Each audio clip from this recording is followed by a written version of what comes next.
This family history is so dark. This is one of those stories that gets crazier and crazier as it progresses. But what makes it even more interesting is this is the family history of Christine Brown. If you do not know who Christine Brown is the third wife of Cody Brown, the polygamist family that was first introduced to the public on TLC's reality television series, Sister Wives. Now, the reason why the family history of Christine Brown is so fascinating is because of the death of her grandfather, Rulon Allred, and then all of the other deaths surrounding him. And not only did this happen, but they were caused by Christine Brown's great uncle, Ervil LeBaron. But before I get into this video, let me tell you guys a little bit about today's sponsor. When you use the internet without protection, you're actually risking spam websites that may be potentially trying to infect your computer with malware. With NordVPN, you're getting protection from this malware,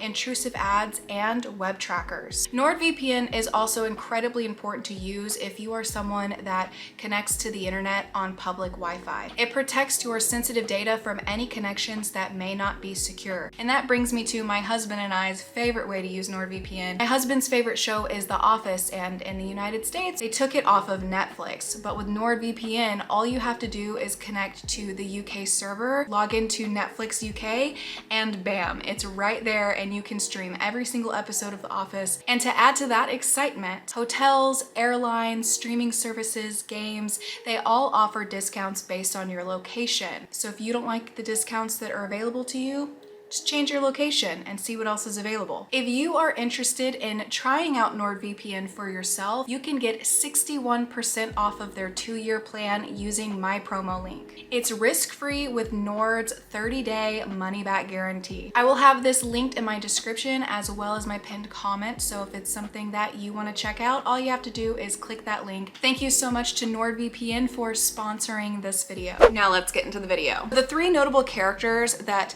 we're going to be talking about in this video is Christine Brown, her grandfather Rulon Allred, and her great uncle Ervil LeBaron. Now, Ervil Morrill LeBaron was born on February 22nd. He was also a practicing polygamist, of course, with at least 13 wives. When the LDS Church abandoned the practice of polygamy in the late 1800s, some polygamous Mormons, including the LeBaron family, were excommunicated and moved to Mexico, where they could continue their practice without the interference of law enforcement. Now, Ervil's father, Almadeir LeBaron Sr., took his family of 2 wives and 8 children to northern Mexico, where they started a farm called Colonia LeBaron. When Alma died, he passed the leadership to one of his sons, Ervil's brother, Joel LeBaron. He eventually incorporated the community as the Church of the Firstborn of the Fullness of Times. And yes, that is a mouthful if you were curious. During the church's early years, Ervil was actually Joel's second in command. Now, the thing about Ervil is he got it in his head that he was a prophet, but not just any prophet. He was the one and the only prophet. He believed that he was called by God specifically to lead God's chosen people. In the 70s, the brothers clashed and Ervil ended up getting kicked out of the family's sect. So he went on to create his own sect with a very similar name but slightly different, called the Church of Firstborn of the Lamb of God, based in San Diego, California. Ervil was not a good man, and actually his daughter ended up coming out way later and telling a little bit about him. Her name was Anna LeBaron, and she actually said that he used fear to manipulate and control people. She said that anybody that was around him was really scared of him. His tactics that he used to manipulate people were so good that some of the things that he got them to do, it's hard to comprehend how one person could convince somebody to do these things. So the really disturbing thing about Ervil is his belief in the blood atonement. The blood atonement doctrine is in the history of Mormonism. It's basically to atone for an eternal sin. The sinner should be killed in a way that allows his blood to be shed upon the ground as a sacrificial offering. This blood atonement was abandoned by LDS in the late 1800s, but it was not abandoned by Ervil. My father believed in a practice called blood atonement, which means that the blood of Christ doesn't cover all sins. And some sins you have to atone for with your own blood. So he would order hits on people that had committed crimes against whatever. Yeah. So what would be a crime worth a Leaving hit? his cult. Leaving the cult. Yeah. Yeah. The same year that he started his own Mormon sect, he ordered the murder of his own brother Joel. And because he was so controlling and manipulative, he actually convinced members to carry out these murders. He never even actually lifted a finger at all. And that's how he got the nickname Mormon Manson, because if you guys know about Charles Manson, he's known for his murders, but he didn't actually commit these murders himself. Ervil's the same thing. He was basically the mastermind behind a ton of deaths. And if Ervil's going to kill his own brother, nobody is safe. For instance, when his other brother took over the church after Joel died, he also tried to have him killed but was unsuccessful. It did not matter to Ervil who you were. You could be his brother, you could be his friend, somebody that maybe confided in him or felt close with him. You could be his wife or his child. It didn't matter. Absolutely no one was safe around this man. If he thought you were evil for something that you did, he would have somebody kill you for him. And then people weren't safe around him in general because he was so manipulative and would brainwash people into believing all of these things he was saying was true, to the point where they would go and carry out these murders for him. And the people that were committing the hits, if they threatened to leave, then they had information. So he would order a hit on them if they left, and it became a bloody mess. How many murders have been attributed to?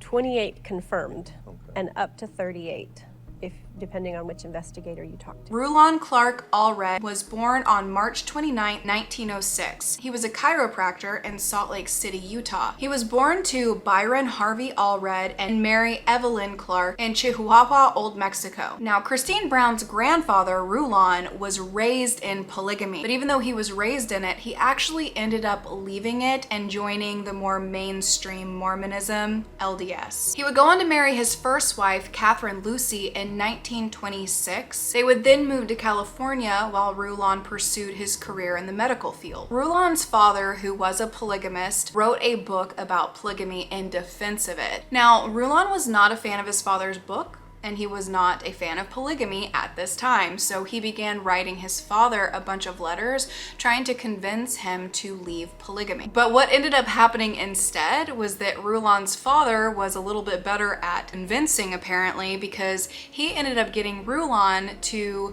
get back into polygamy and believe that that was the way to live. So he was once a polygamist, left it, tried to convince his dad to no longer believe in polygamy, and then in turn, his dad ended up convincing him, this is why you should be a polygamist. So then he completely flipped his stance, and now he was trying to convince his wife, who was in a monogamous relationship with him, that now they needed to live plural marriage, even though he had just previously been completely against it. So you can imagine how she felt, where she married him and they had agreed upon their marriage to be monogamous, that now he wants other wives because his dad convinced him that he needed to live that way. But ultimately this led to him being excommunicated from LDS because LDS had left the belief in polygamy in the late 1800s. So anybody who continued to practice it was excommunicated. And then not only did he get excommunicated from the church, but his wife also ended up leaving him. Rulon would go on to have at least 7 wives and at least 48 children. And I say that because upon my research, it's really hard to find an exact number of wives and children that he had. But those are the 2 numbers that I keep seeing. 7 wives, 48 children. That's a lot. He was arrested because of his belief in polygamy and being,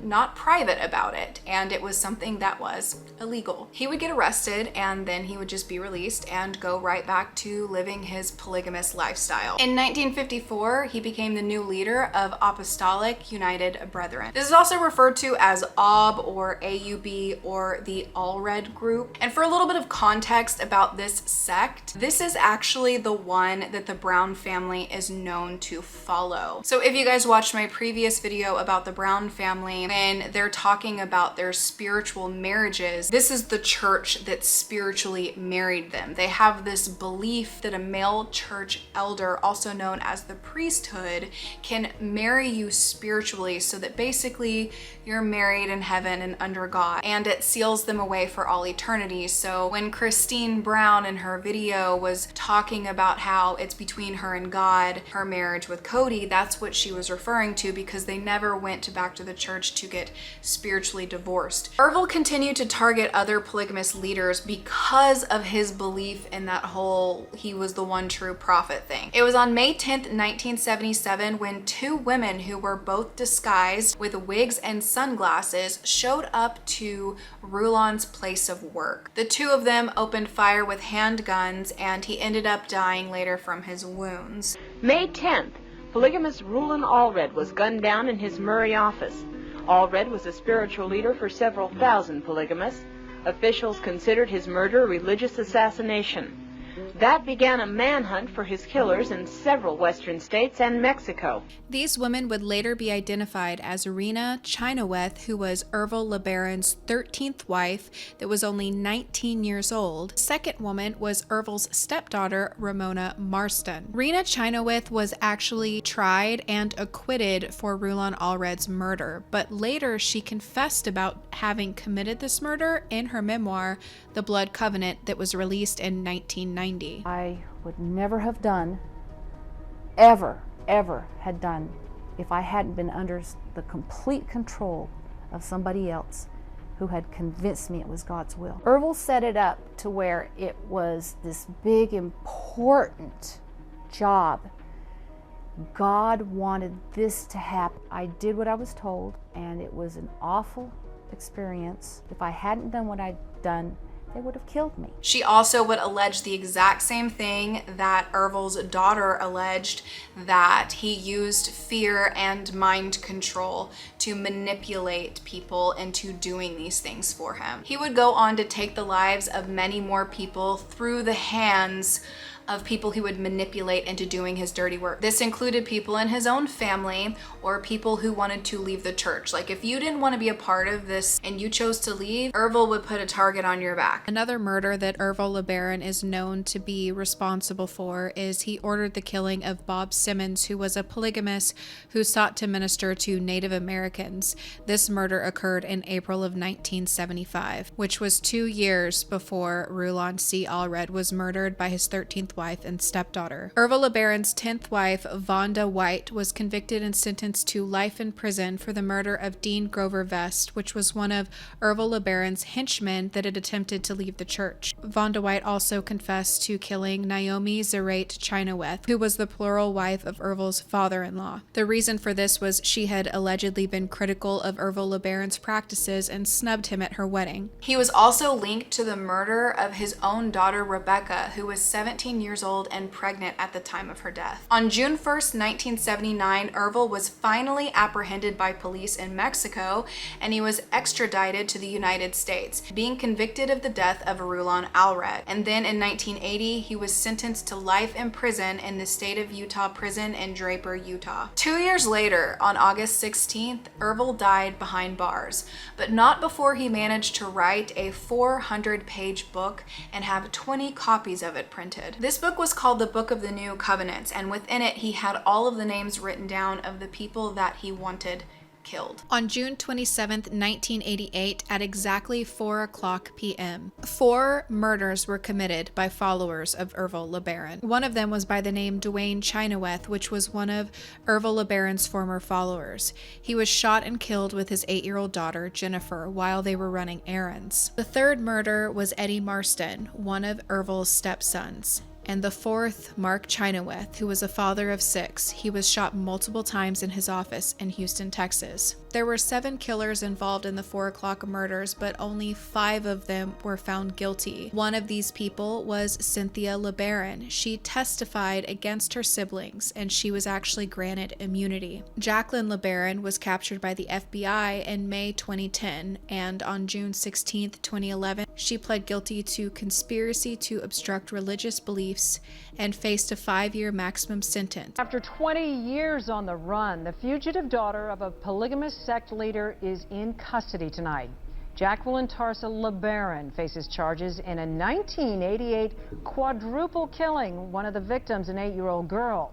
The FBI says a tip led to the capture of LeBaron, now 44, in Honduras. She's been extradited to Texas. For nearly 2 decades, she has been one of this nation's most wanted fugitives. A 44-year-old by the name of Jacqueline Tarsa LeBaron, a woman who allegedly orchestrated the cold-blooded killings of 4 of her own family members in a Houston suburb back in 1988. With this book that he distributed, it is estimated over 25 murders are linked to Ervil after he passed away. So people were still taking orders from Ervil, and he wasn't even alive anymore. That's how manipulative he was while he was here. Now, his daughter, Anna LeBaron, who I was talking about earlier, actually came out and talked about how she had left when she was 13 years old. And apparently for many, many years, the LeBaron family, they were all still scared for their life, or anybody who had left the church, because their name could have been in that book that was essentially a hit list. So a lot of people that were connected to him or to his church were actually in hiding for years, because even though he wasn't alive anymore, they were still scared for their lives, because somehow he was still managing to control these people and to get them to take other people's lives at his hand, even though he was no longer here himself. I will say this, even though they were brainwashed and essentially manipulated by Ervil to carry out these murders, they are still responsible for them too, and just as guilty. Their crimes were severe, and they have to take responsibility for that. There are so many stories like this where people get into a position of power and manage to manipulate and control people's decisions.